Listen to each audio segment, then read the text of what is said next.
Hola, hola, muy buenas tardes, ¿cómo están? Bienvenidos a este martes de ciencia acá en Cada Familia Una Escuela. Un espacio que garantiza la educación de nuestros niños, niñas, jóvenes y adolescentes. Hoy los invito a que estén muy atentos a todas y cada una de las clases y orientaciones que nos traen nuestros profesores de los distintos niveles de educación. Media técnica, media general, la modalidad de educación especial. Pero antes de continuar con lo que tenemos para el día de hoy, es necesario que recordemos las medidas de bioseguridad.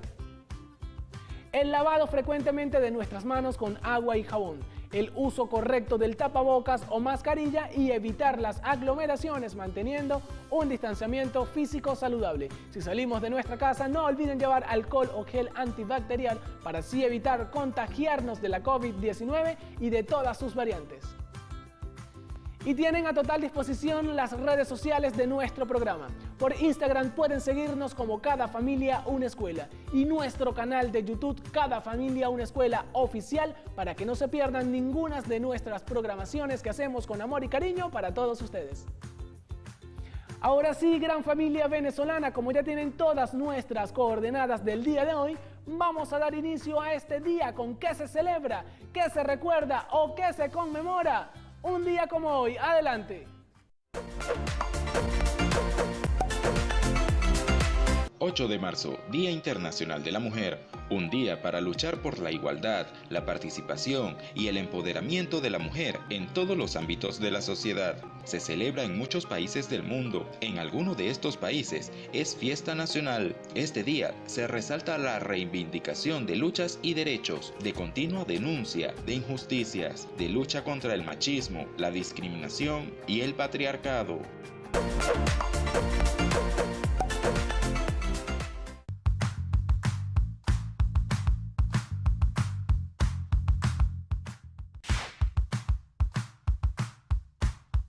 Buenas tardes, mis queridos estudiantes. Les damos la bienvenida nuevamente a Cada Familia Una Escuela. ¿Cómo estuvieron esas vacaciones de carnaval? Espero que hayan disfrutado muchísimo. Vamos a comenzar con los referentes teóricos que se van a tratar el día de hoy. Vamos a trabajar con los biomas, tipos de biomas. Y en biología vamos a trabajar el área de genética, cómo se transmiten esos caracteres de progenitores hacia la descendencia y aquellos conceptos básicos que debemos dominar para la resolución de nuestros ejercicios de genética. Comenzamos, estudiantes de primero y segundo año. Los biomas, ¿qué son los biomas? Debemos de saber que el bioma es una comunidad. ¿Por quién está constituido esos biomas? Por un grupo de animales y plantas que van a tener características que van a ser semejantes. Esas características les van a permitir ellos habitar en un área determinada. Van a existir diferentes tipos de biomas. Esos diferentes tipos de biomas van a ser los bosques, pueden ser la sabana, los desiertos, los valles, o sea, van a haber cualquier cantidad de vegetaciones que van a permitir que allí se vayan a desarrollar un grupo de animales que van a subsistir allí, van a convivir y por eso van a formar lo que se llama una comunidad. Cada uno de ellos va a permitir que haya una diversidad en los estados. ¿Por qué? Porque ellos se van a agrupar en comunidades, como lo dije anteriormente, y van a permitir que todos ellos convivan y compartan ese hábitat donde se encuentran, de acuerdo a las condiciones de clima, humedad, suelo, que les permitan a ellos desarrollarse. Mis estudiantes de tercero, cuarto y quinto, vamos ahora a hablar del área de genética. ¿Qué es lo primero que debemos saber? ¿Qué es la herencia?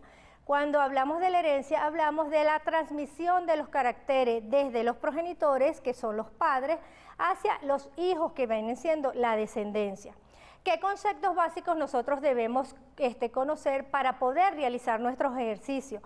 El señor Gregorio Mendel, que fue un monje que trabajó con la planta Pisum sativum, que es una plantica de arvejas, él observó varias características en esa plantita, como era el color, la forma de la semilla, cómo crecía, cualquier cantidad de características que le permitieron a él observar cómo se iban a transmitir esos caracteres desde la primera semillita que él cruzó hacia la descendencia que iba a tener. ¿Qué conceptos debemos dominar? ¿Qué es homocigoto? Homocigoto se refiere a dos alelos que van a ser iguales para la determinación de un carácter. También tenemos el heterocigoto. El heterocigoto van a ser dos alelos que van a ser diferentes. ¿Por qué diferentes? Porque vamos a tener un alelo dominante y un alelo recesivo.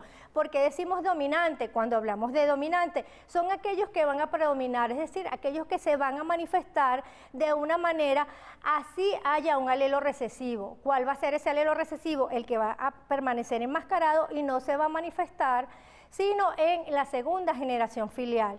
Como él realizó estos experimentos, él pudo enunciar sus dos leyes, que era la primera ley de Mendel y la segunda ley de Mendel. En la primera ley de Mendel decía, que es la ley de la segregación de caracteres, él decía que al cruzar dos variedades de plantas o animales que se diferencian en una sola característica, esta se iba a transmitir a la siguiente generación, y en la primera generación filial todos los individuos iban a ser con el carácter dominante, sea homocigoto o sea heterocigoto. Y es en la segunda generación filial que vamos a ver que aparece ese carácter recesivo en un 25% y el 75% va a tener el carácter dominante. ¿Ok? Y esos individuos iban a tener individuos homocigotos e individuos heterocigotos. ¿Ok? Bueno, mis estudiantes, vamos a la pizarra a realizar un ejercicio para mostrarle cómo probamos nosotros esa primera ley de Mendel. Nos dice aquí, se cruza una planta de semillas amarillas que es con otra de semillas verdes, siendo el carácter amarillo dominante y homocigoto. Recuerden lo que les dije, homocigoto, ¿cómo van a ser esos alelos? Iguales para esa característica. Nosotros vamos a determinar la F1 y F2. ¿A qué se refiere? F1 es nuestra primera generación filial, es decir, los hijitos de esos padres. Y el genotipo y el fenotipo. Ah, pero ¿qué será el genotipo? El genotipo es el conjunto de genes que nosotros vamos a tener en nuestro organismo. No los podemos ver. ¿Dónde nosotros los vamos a ver? Expresado en el fenotipo. ¿Por qué? Porque esas son las características visibles que nosotros vamos a observar en cada uno de los individuos. ¿Y de dónde viene? Del genotipo que se encuentra en la sangre. ¿Ok?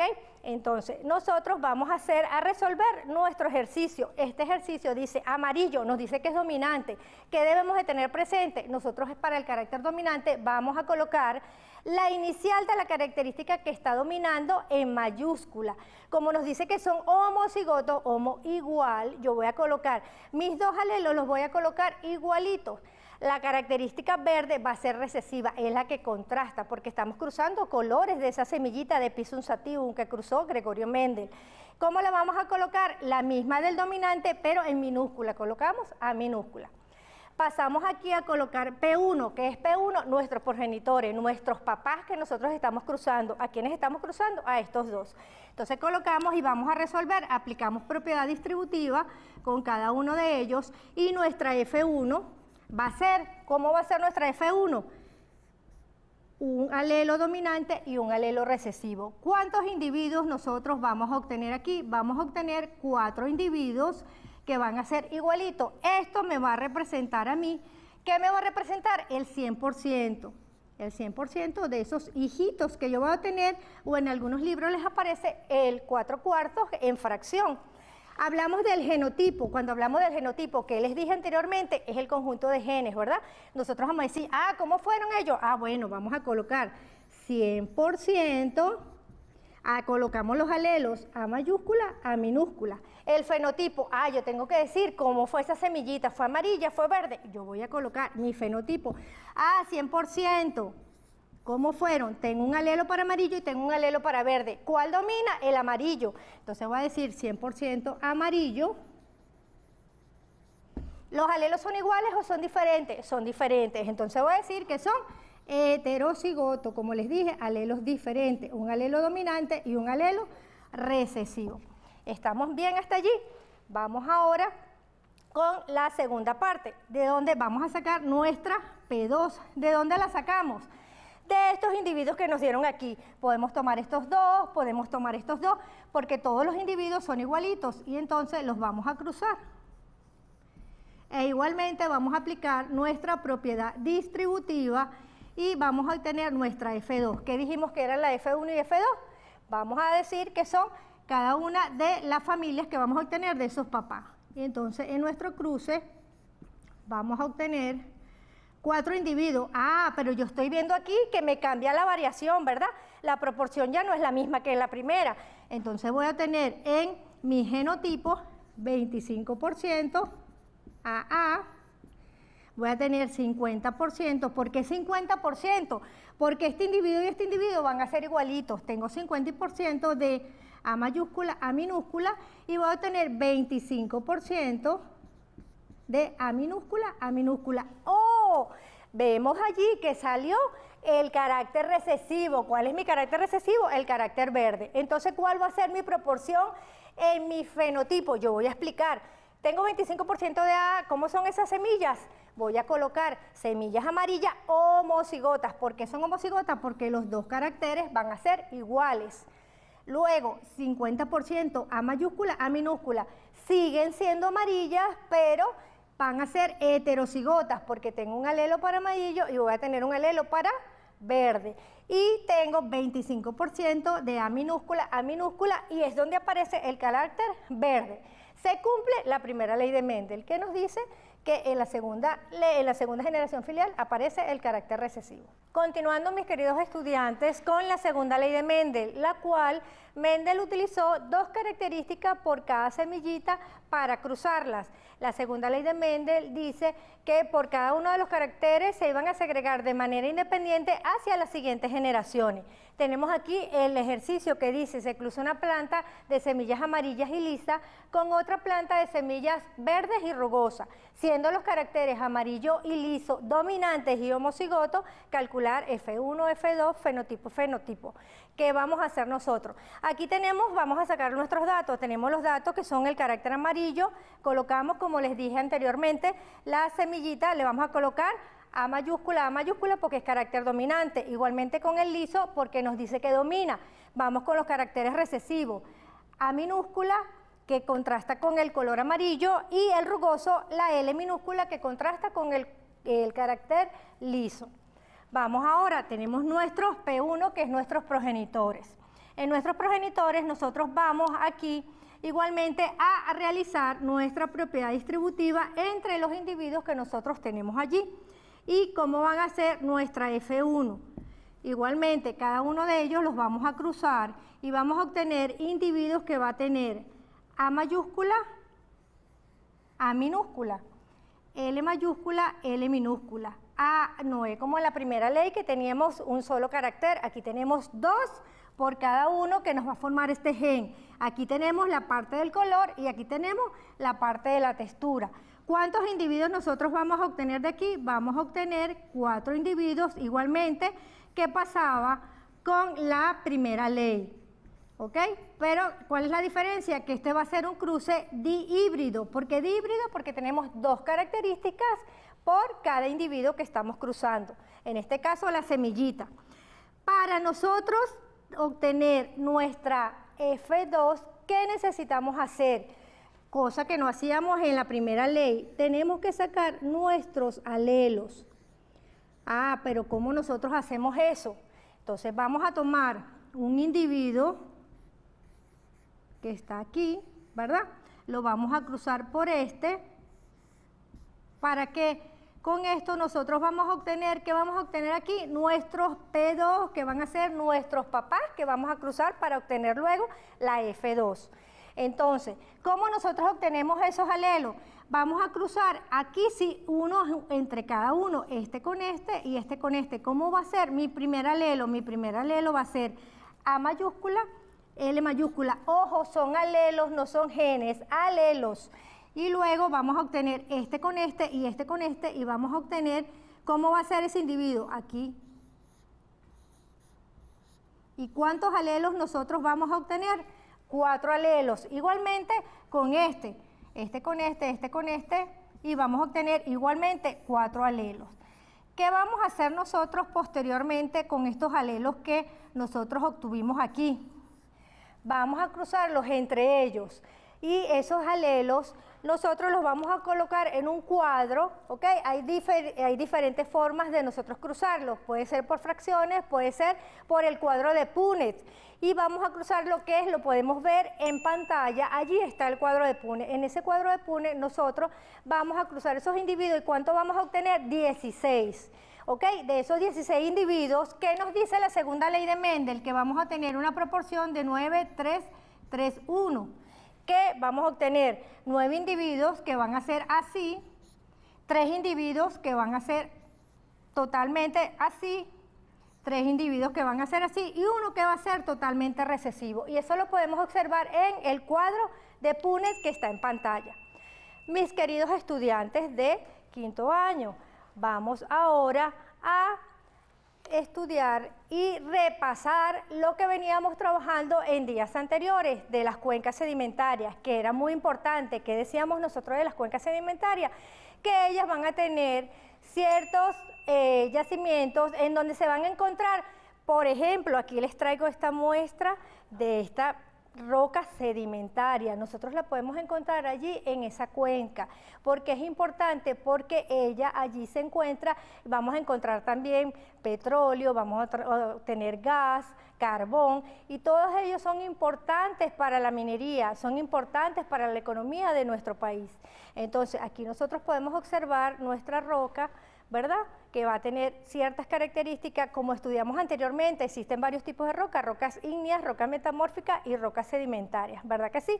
Entonces, es muy importante que nosotros trabajemos lo que se refiere a la importancia de esas cuencas. Mis queridos estudiantes, ahora les voy a proyectar las láminas con las actividades que ustedes van a realizar en casa conjuntamente con su familia para reforzar el conocimiento de hoy.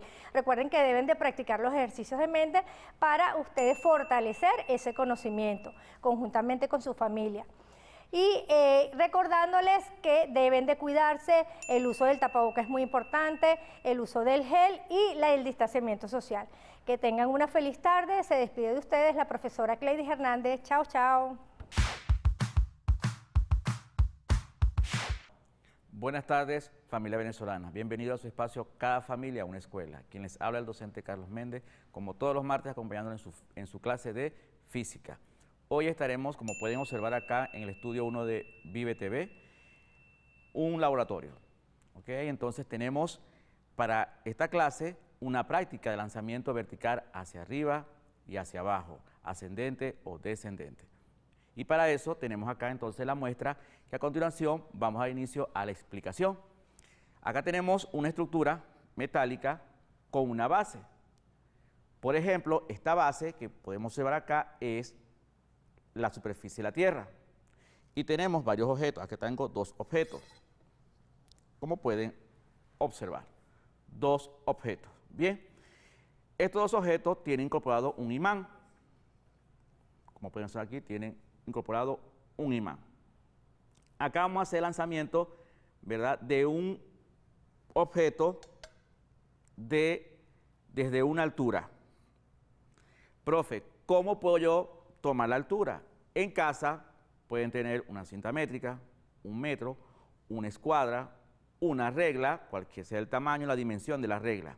Medir la altura que van a trabajar en su cuaderno, en su hoja, donde tengan el cuadro de tabla de valores, que en un link de las actividades que se le va a asignar el día de hoy, van a tener el ejemplo de lo que es una tabla de valores, donde se llenan esos datos. Profe, los datos, ¿dónde los vamos a obtener? Pues los vamos a obtener de estos movimientos. El cronómetro debe estar con otro compañero en sus manos. El cronómetro puede ser el que tenga un reloj o utilizar el de su teléfono celular. Colocar el cronómetro, ¿verdad?, desde cero e iniciar desde la altura. Fíjense cómo está acá, como pueden observar al inicio, ¿ok? Al soltar, cae a la superficie de la Tierra. Ahora, presten atención en casa, familia y estudiantes, ¿qué elementos puedo mencionar o qué elementos debo de aplicar para el estudio del objeto que fue lanzado? Profe, ¿y cómo podemos hacer ese tipo de nombramiento, característica o qué elemento me estás hablando? Un elemento del movimiento. ¿Quién describe el movimiento? Si ese movimiento fue rectilíneo, descendente, es la trayectoria. Muy bien, lo pensaste muy bien. ¿Qué es la trayectoria? Vamos a pensar en casa, pensamos familia, hermanos, papá, mamá. Muy bien, excelente. La trayectoria no es más que la línea imaginaria que dejan los cuerpos al desplazarse y me describe un movimiento. En este caso fue una línea, ¿ok?, vertical hacia abajo, un vector. En esta trayectoria puedo encontrar varios elementos como un factor importante. ¿Cuál será? Muy bien, la gravedad. ¿Por qué? Porque recuerden que la gravedad es lo que nos mantiene firme en la superficie de la Tierra y todos los objetos llegan a la superficie de la Tierra por efecto de la fuerza de gravedad. Otro elemento es la velocidad. Tenemos la velocidad inicial, velocidad final y la velocidad final cuando se trabaja con el doble producto de la altura. ¿Cómo es eso, profe? Donde el objeto tiene un cambio por extrusión de algún fenómeno natural, en este caso como las corrientes del aire. Si yo tengo esta práctica, la pongo en el patio de mi casa, depende de la región en que nos encontremos, ¿verdad? Tenemos la corriente de aire fuerte, va a obstruir tal vez el paso o la caída de ese objeto. Otro elemento es la superficie de la Tierra. Muchos me preguntan, profe, ¿cómo coloco S porque es superficie o T porque es tierra? No, es Y. Y su S, que significa Y su suelo. Muy bien, y la altura es con la letra Y, para que tengan claro eso. Bien, acá tenemos otro objeto, fíjense. Este instrumento siempre se lo he mostrado a ustedes, vamos a mostrarlo por acá, ¿ok? Se mide en 2 newton, como podemos observar acá, 2 newton. En cada clase, repetidamente, ustedes han visto este objeto, o este instrumento de medición de fuerza de Newton, y que la unidad de fuerza se mide en Newton. Bien, acá este objeto es atraído ¿por quién? Por la fuerza de la gravedad a una fuerza de 0,2 Newton. Profe, siempre nos explica, nos ha mostrado en clase el objeto, el mismo ejemplo, porque a veces, ¿verdad?, podemos diferenciar, tenemos que diferenciar entre lo que es peso y lo que es masa. ¿Okay? Masa es la cantidad de inercia que poseemos, ¿okay? Y peso es la fuerza que ejerce la gravedad sobre ese objeto, como es atraído a la superficie de la Tierra.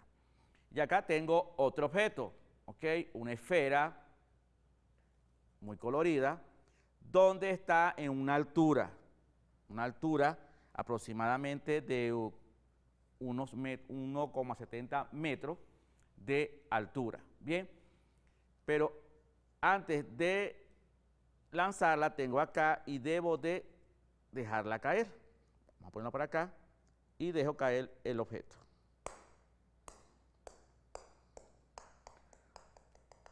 Salpicó, ¿verdad? Rebotó en diferentes direcciones. Tenemos una tercera, hay la presencia de una ley de Newton que es acción y reacción, que el objeto va en diferentes direcciones con la misma fuerza. Pero para este estudio no podemos aplicar esa ley. ¿Por qué, profe? Porque solo debemos de tomar, ¿verdad?, la primera llegada a la superficie de la Tierra. Es la primera que debemos de observar. Bien, acá tengo otro objeto. Bien, otra esfera. Esta esfera va a ser lanzada en un movimiento. Para poder nosotros tomar la altura que vamos a trabajar, tenemos acá este instrumento. Tomamos el mismo instrumento. Acá, fíjense acá. Acá tenemos una altura de como unos 50 centímetros de altura. Bien. Este objeto, al ser lanzado con una fuerza inicial, ¿verdad?, una velocidad inicial, al ser aplicada la fuerza a este cuerpo, él va. En esta altura va a ser una semicircunferencia o un movimiento curvilíneo. ¿Quién me lo va a describir? La trayectoria. Acá en este punto, ¿verdad? En este punto llega a un punto cero. Su velocidad inicial es cero, es decir, perdió fuerza. ¿Por qué? Vamos a ver en casa, familia, estudiantes. Muy bien, por la fuerza de la gravedad. Entonces, acá tengo dos ejemplos. Este que va hacia arriba y este va hacia abajo. Este que va hacia abajo, su aceleración es positiva porque va a favor en dirección de la gravedad, de la fuerza de gravedad. Y este llegó a un punto cero porque va en contra de la fuerza de gravedad. Al llegar acá, llega a su velocidad cero y luego vuelve su recorrido con una línea recta hacia abajo y llega a la superficie de la Tierra con la misma velocidad con que fue iniciada. Profe, ¿cómo es eso? Si perdió en la parte, en la altura máxima, al llegar llega con la misma fuerza y eso lo pueden hacer en una demostración en su casa. Bien, entonces espero que esta clase del día de hoy, esta práctica, la puedan reforzar en las siguientes actividades. ¿Ok?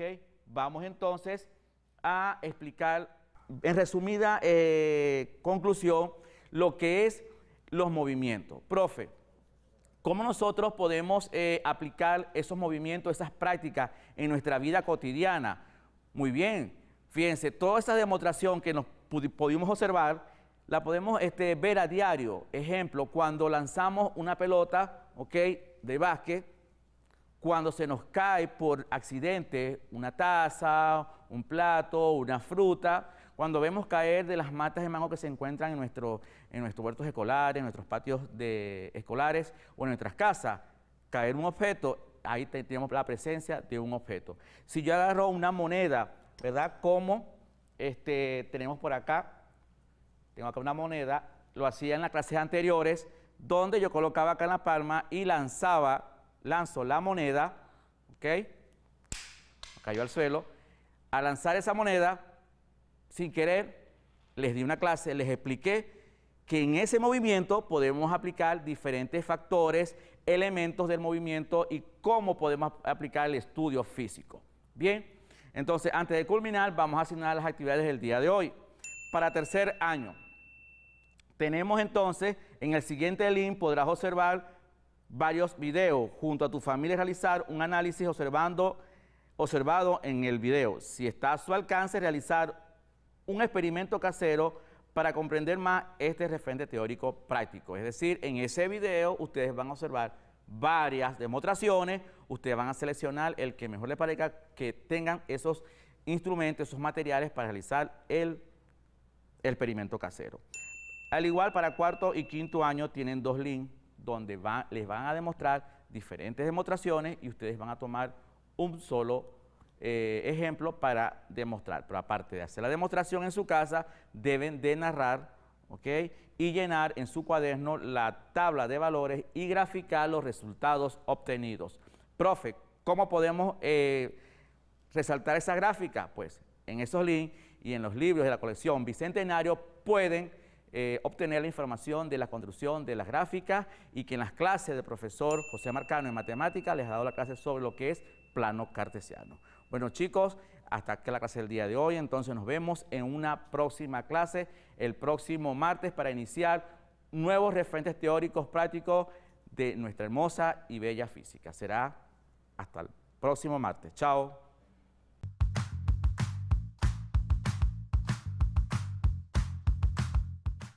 Bienvenidos a su segmento de educación especial en su programa Cada Familia, una Escuela. Soy la profesora Lilian Salazar y es para mí todo un privilegio y placer llegar a los hogares venezolanos de los jóvenes y participantes que están unos en el nivel de educación media y otros en los talleres de educación laboral. Hoy vamos a hablar de dos áreas de formación. Vamos a hablar de biología y química.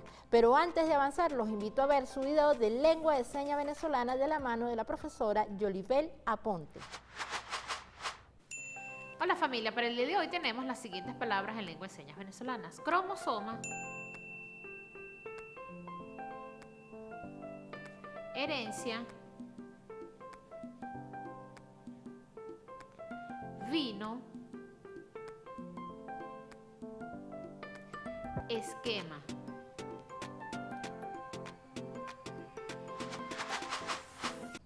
Muchísimas gracias, mi profe Yolibel, por este video que día a día nos empodera de señas que garanticen la comunicación de calidad con las personas con deficiencias auditivas.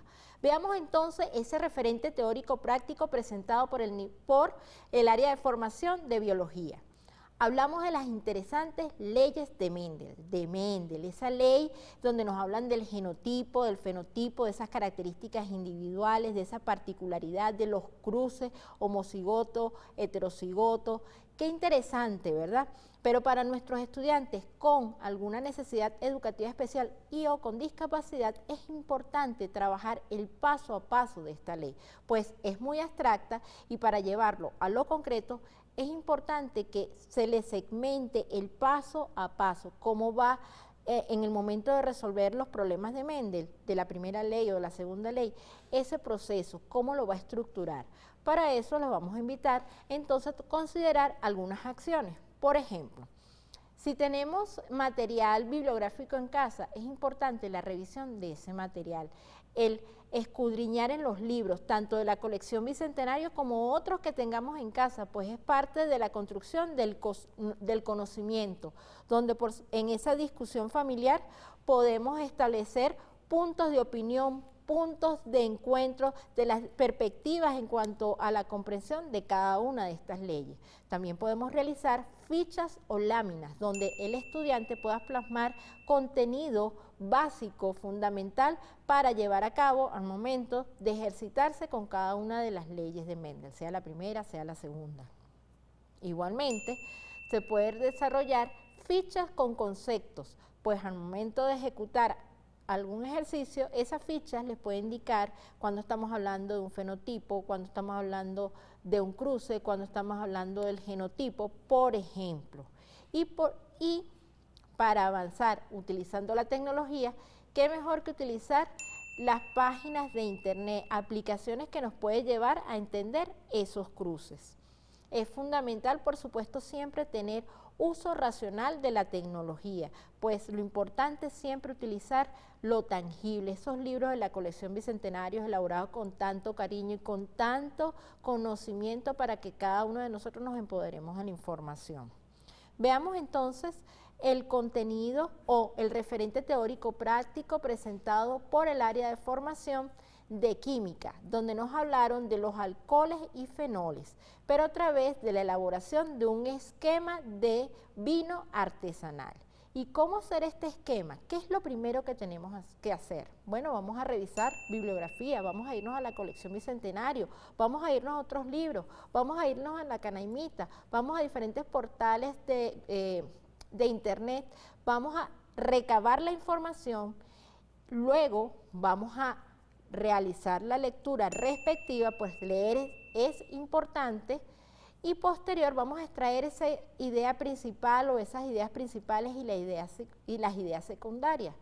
Luego de este paso vamos a pasar a la jerarquización de la información, donde por supuesto vamos a establecer qué es lo que va a ir realmente en el esquema. Y por último, graficar el esquema.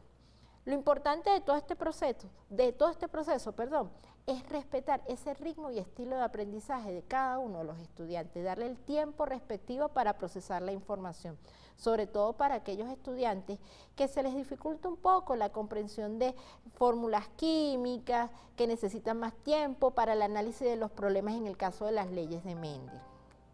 Es así, bueno, que vamos llegando ya al final de este segmento, donde definitivamente la ciencia nos invita a investigar, a leer, a indagar, a crear y siempre estar cercano de aquellas personas que nos pueden brindar mayor conocimiento, que son nuestros docentes de las áreas de formación. Recordándoles desde el segmento de educación especial que ser diferente es algo común. Excelente esta tarde de martes de ciencia acá en Cada Familia Una Escuela. La verdad que me encantó todas las clases y orientaciones del día de hoy. Y ya casi nos acercamos al final de nuestra programación, pero por esta tarde Gracias a todos nuestros profesores que nos acompañaron el día de hoy, a nuestro equipo técnico y de producción, por hacer posible que nuestro proyecto, su proyecto, llegue a todos los hogares venezolanos. Pero antes de despedir nuestro segmento, es necesario que recordemos las medidas de bioseguridad. El lavado frecuentemente de nuestras manos con agua y jabón, el uso correcto del tapabocas o mascarilla y evitar las aglomeraciones manteniendo un distanciamiento físico saludable. Así estaremos contribuyendo en la no propagación de la COVID-19. Y paso rápidamente por acá, amigos y amigas, para recordarles las redes sociales de nuestra Casa Vive. Por Twitter pueden seguirnos como Vive TV Oficial 1, por Instagram Vive TV Oficial, por Facebook Vive Televisión y nuestro canal de YouTube Vive TV Oficial. Así que corran a seguirnos y a dejarnos todos sus comentarios e impresiones. Amigos, amigas, y de esta manera hemos llegado al final de Cada Familia Una Escuela, pero por el día de hoy. La cita es de lunes a viernes de 8 a 9 de la mañana y de 2 a 3 de la tarde. ¿Por dónde? Por tu mejor programa educativo, Cada Familia Una Escuela. Se les quiere, Venezuela.